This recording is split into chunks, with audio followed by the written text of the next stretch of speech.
Ating unang pag-uusapan ay patungkol po dito sa Korte Suprema. Ito nga, kung napanood nyo naman sa ating title mga kababayan, ito po, ang Supreme Court or Korte Suprema ay may possibility na ang mga justices dyan ay mai-impeach. Bakit nga po? According po kay dating senador at ngayon congresswoman ng ML Party List, Leila de Lima, may possibility po at nag-warning po sila na ma-impeach po itong mga justices. Correct me if I'm wrong, ang justices yata sa Supreme Court is 14, 13. Correct me if I'm wrong ha. Oo, so ito po mga kababayan, basahin lang po natin itong naturang post ng News 5, no, ng TV5. Page po nila ito, mga kababayan. Ito po, August 1, 2025 ng News 5 or 1 News. Sa TV5 po ito. So ito po yung nakalagay mga kababayan. Actually, baliktad po yan. Oo. So, basahin na lang natin. De Lima warns of possible impeachment versus Supreme Court justices. Di ba? Mahilig ka pala sa kulay itim na damit. Yes po, marami po ako puro itim. Ang kadalasan pong damit na ginagamit ko, black and white lang po. Kung minsan makakita kayo ng blue, pula, green, mga jersey po yan. Oo, black and white lang po ang damit na gusto kong kulay. Wala na pong iba. Minsan, dark blue, navy blue, ganyan. Tsaka kadalasan sa mga damit ko ay mga dry fit. Ito po mga kababayan, kung nakita nyo po, nag-warning na po si ML Party List Leila de Lima, congresswoman, na posible daw na itong mga Supreme Court justices ay mai-impeach. No? So 15 or 15 po. 15 ka miyembro ng Korte Suprema mga kababayan ay may possibility na mai-impeach. Nako po, Pulong Syutman, Miguel Love shoutout po. Ito po mga kababayan, babasahin po natin itong post ng One News ng TV5. Mamamayang Liberal Party List Representative Leila de Lima said that the impeachment of Supreme Court Justice is a possible course of action if the High Court dismiss or disregards the House motion for reconsideration in the impeachment against Vice President Sara Duterte. Nako po, iyon na nga mga kababayan. Kapag hindi daw pakinggan ng Supreme Court or Korte Suprema at hindi nila pansinin o rin babaliwalain lang nila itong motion for reconsideration ng House of Representative or Kamara, may possibility daw na mai-impeach itong mga miyembro ng Korte Suprema. Correct me if I'm wrong, 15 sila, di ba? So, actually mga kababayan, may nag-comment. Sabi ni Rumi Escalar Bros, baliktad na talaga ang mundo. Supreme Court na ma-impeach. Ay, hindi po tayo bago sa ganyan. Bakit? Kung naalala nyo po, si Corona, kung naalala nyo po, si Maria Lourdes Sereno, nai-impeach po sila. Hindi po bago sa atin yan, mga kababayan. Maliban na lang sa nagmamarunong-marunong na hindi nagre-research. Pasensya na po, Sir Romy Escalera Bruce. Pasensya na po. Kasi para sa amin, at ako din po, bago ako nag-live dito, nagre-research po ako. Kasi alam ko na isa po yan, una. Di ba? Sa mga itatanong po talaga. Di ba? Kaya hindi na po bago sa atin yan. Ang rason po, mga kababayan, ay hindi lang po sa pangungurakot nila, yung hindi paglabas nila ng salin at asset, kundi pati din po yung pagkakamali nila.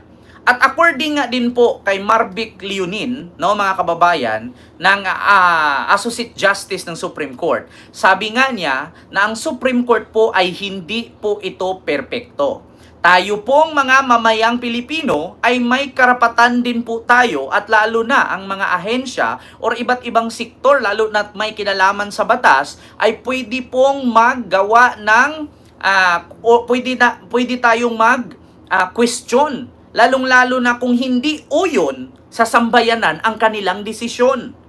Di ba? Mga kababayan, yan po ay sinasabi ni Leonin, mga kababayan. Ito po, actually, bago po tayo dito, syempre, bago tayo sumugod sa isang gera, kailangan kumpleto tayo ng bala. Di ba? Kasi hindi naman tayo DDS dito na pag tinanong mo nun, nagkaipit-ipit, nagkandalitsi-litsi, ibahin niyo yung topic. Di ba? Ito po mga kababayan, meron po ako ipapakita sa inyo ha. Hindi po porket ang usaping impeach ay yung pagnanakaw. Ang usaping ma-impeach ay yung merong katiwalian. Hindi po. Kapag meron pong pagkakamali, lalo high-ranking official ka, pwede ka pong ma-impeach. Hindi lang sa pagnakaw, katiwalian, pati na rin sa kapalpakan. Yeah? So ito po mga kababayan, kung nakita nyo po, ang sabi po ni Leonie noong 2015, nung nasa sa Baguio, kasama niya ang mga law student doon, ang sinabi ni Associate Justice Leonie, Supreme Court is not perfect. Si Leonie na mismo nagsabi mga kababayan, nung siya ay noong 2015 na nasa Baguio siya, ang sinabi niya sa mga estudyante doon ng law, na if you know who we are, you will cease calling us gods of judiciary. Dating pahayag ni Supreme Court Senior Associate Justice Leonin. So matatanda ang inamin ni Supreme Court Associate Justice Marvic Leonin na sa isang grupo ng mga law students sa Baguio City noong 2015, na hindi perpekto ang Korte Suprema at malaya hindi lamang ang mga mahistrado, ngunit maging ang mga mamamayan na malayang questionin ang mga desisyon ng Supreme Court nito na pinapaniwalaan nilang hindi naaayon sa konstitusyon. Kaya po mga kababayan, sa mga nagtatanong, diniklara na ng Supreme Court na unconstitutional itong impeachment ni Sara. Complaint laban kay Sara. Pero, ayon nga kay Leonin, kung ang mga mamamayang Pilipino ay hindi nagustuhan at hindi uyon sa kanila yung desisyon ng Supreme Court, may karapatan ang taong bayan na questionin at maghain ng motion for reconsideration or motion for whatsoever. Di ba? Si Leonie na mismo nagsabi noong 2015 nung nasa Baguio siya, na ang sabi niya dito, hindi perpekto ang Korte Suprema at malaya hindi lamang ang mga mahistrado ngunit maging ang mga mamamayan na questionin ang desisyon nitong pinapaniwalaan nilang hindi naaayon sa konstitusyon. Di ba? Kaya mga kababayan, ito po ang sabi ni Laila de Lima. Wag nyo pong sabihin na si Laila de Lima ay walang alam sa batas. Kung tutuusin po natin, matalino po si Laila kaysa kay Digong.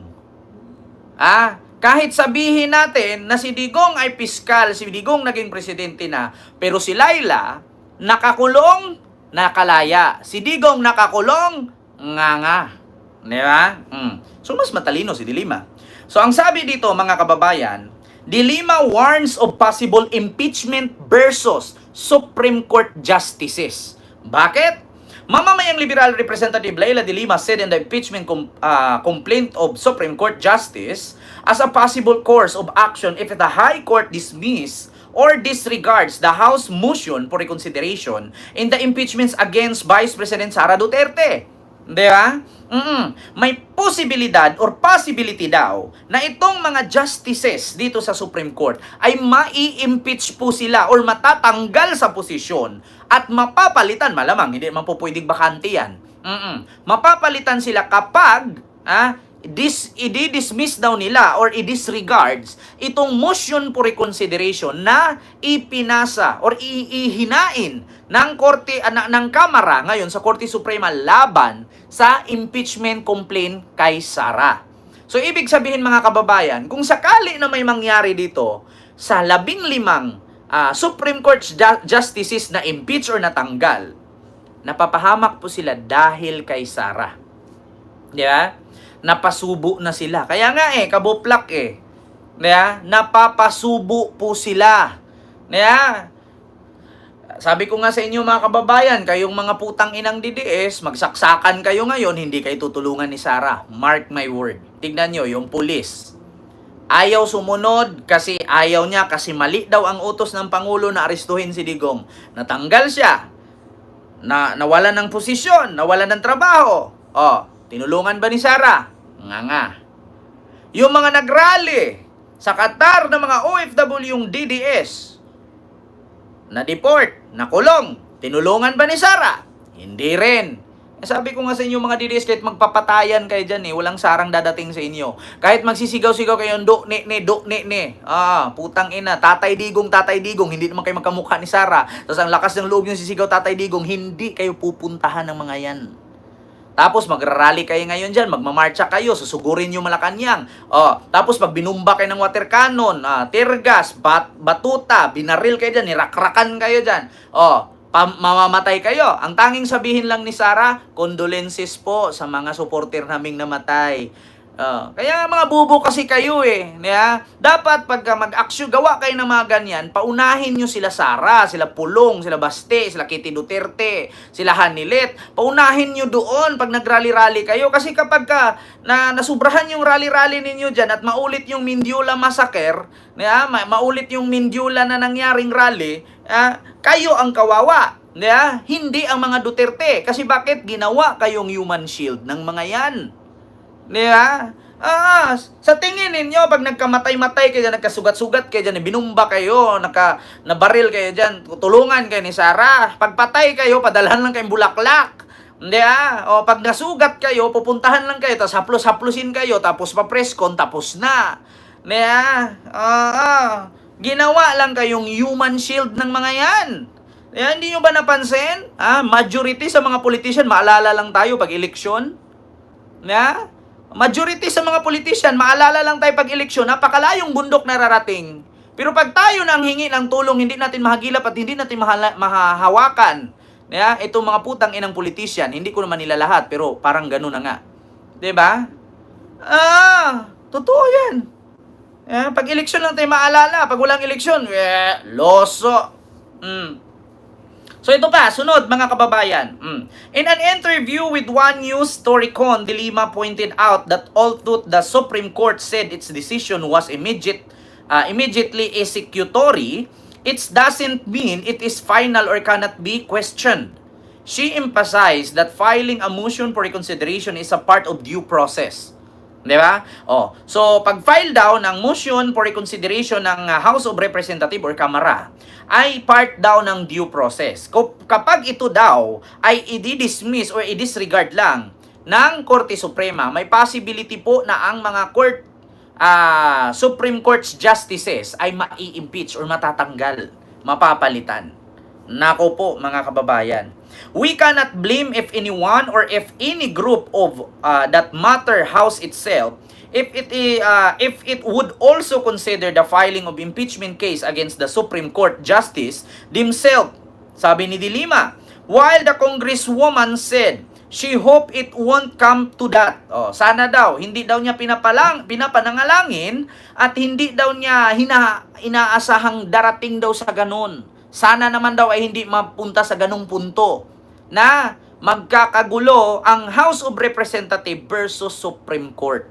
Naku po mga kababayan, mapapahamak po talaga ang Korte Suprema mga kababayan sa ganyang posisyon. Sabi ko nga sa inyo mga kababayan, okay lang sana kung tayo noon, bago tayo umupo sa posisyon na yan, wala tayong mga binibitawang salita. Mismong si Leonin ang nagsabi na ang Korte Suprema ay hindi perpekto at may kalayaan din ang mamamayang Pilipino or ang taong bayan na questionin sila at may rights din po tayo na pwede silang tawagin, pwede silang lapitan, no? Kasi hindi po lahat ng desisyon nila ay tama at kung hindi man tama sa ating paningin, taong bayan, pwede tayong maghain ng motion. Hindi Di ba? Rose V and kay Jared. Ayan. Jared pala name niya. Ano ba to? Diba? And kay Jared Brazuela ba? Maayong gabi hindi. Angelo Branzuela. Sabi ni Ma'am Cheryl Andres. Di ba? Kaya nga ito mga kababayan, tandaan ninyo, ang Korte Suprema, kayo po ang, kumbaga, ang trabaho kasi ng Korte Suprema mga kababayan, sila po itong mga kumbaga, pag nasa school ka, tapos halimbawa first year ka, magsi-second year ka next month, kailangan mo ng clearance. So anong gagawin nila? Sila lang po yung taga-pirma. 'Di ba? Ang trabaho ng Korte Suprema, kumbaga kung nasa school ka at mag-change ka na ng tawag dito, room kasi first year ka ngayon, high school, tapos bukas, next month, mag second year high school ka na, ibig sabihin, kailangan mong kumuha ng clearance, kanino ka magpapapirma? O, di ba? Sa mga teacher, sa mga nag-under sa'yo, di ba? Sa principal, ang pinakahuli. So, parang ganun ang Korte Suprema, parang principal, panghuling pumirma. Ngayon, mga kababayan, itong House of Representatives and Senado, sila po yung mga gumagawa ng batas. Diba? Sila yung bumubuo. Kumbaga, parang ganito. Ang House of Representatives at ang Senado para silang trabahante sa isang factory. Ngayon, itong Senado, tagagawa ng lata, itong Kongreso tagagawa ng lata, tapos itong Senado ang tagalagay ng isda sa lata. Pagdating sa Supreme Court, sila na yung tagasara at tagalagay sa karton. Yeah? Ganun po yun, mga kababayan. Ngayon, kung ang tagagawa ng lata at tagalagay ng isda sa lata ay hindi tinulungan ni Supreme Court, pwedeng magwelga itong dalawa at si Supreme Court tanggalin na lang. Wala naman palang kwenta si Supreme Court, palitan lang natin ng machine. Hindi na tao ang gagawa, machine na. O at least, hindi na tayo masyadong malaking gastos, nakakatipid. Diba? Ang tawag po dyan, impeach. Diba, mga kababayan?